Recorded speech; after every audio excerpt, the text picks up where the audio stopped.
মতো হচ্ছে আমাদের আন্দোলন চলাকালীন সময় এবং বিগত বিভিন্ন সময় আমরা আমাদের চেয়ারম্যান স্যারের দ্বারা নানান ধরনের অসহযোগিতা এবং বৈষম্যের শিকার হই। প্রথমত হচ্ছে যে বৈষম্যের কথা আসে সেটা হচ্ছে তার যে অর্গানাইজেশন আছে সেই অর্গানাইজেশন যেমন রাইট টু পিস, তার আন্ডারে বা তার সেই অর্গানাইজেশন সদস্যভুক্ত যারা ছিল তাদের সাথে তাদের বিভিন্ন সুবিধা দেওয়া। তারপরে অনেক সময় হয়েছে যে 20 মার্কের একটা পরীক্ষায় একজন মানুষ, সে হচ্ছে একজন শিক্ষার্থী, সে 10 মার্কের অ্যান্সার করেছে কিন্তু তাকে 12 দেওয়া হচ্ছে। মার্কিং এর ক্ষেত্রে আমরা দেখি যে আমরা বৈষম্যের শিকার হয়েছি। তারপরে অনেক ভাইবা চলাকালীন সময়ে বাবার পেশা উনি নোট করে রাখতেন এবং বাবার পেশা অনুযায়ী সেই শিক্ষার্থীকে সেই সুবিধা দিতেন।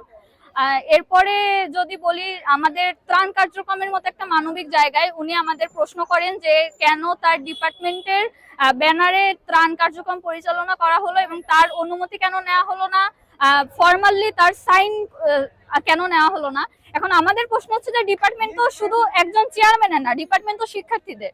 সেই ক্ষেত্রে আমরা এখানে তাকে এই ধরনের যে সে কার্যক্রমগুলো করেছে সেই কার্যক্রমের জন্য আমরা প্রশ্ন করার জন্য তাকে আমরা হচ্ছে একটা মিটিং এর আয়োজন করি শিক্ষার্থীরা মিলে, এবং সেই মিটিং এ সে আমাদের বলে যে আমরা তার সময় নষ্ট করেছি।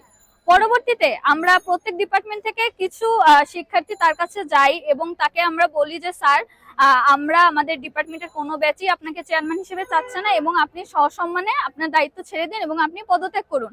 কিন্তু সে আমাদের তখন বিভিন্ন ধরনের কথা বলে এবং সেই কথাটা এই বলে শেষ করে যে তোমাদের যা করার করো, আমিও আমার মতো করে করব।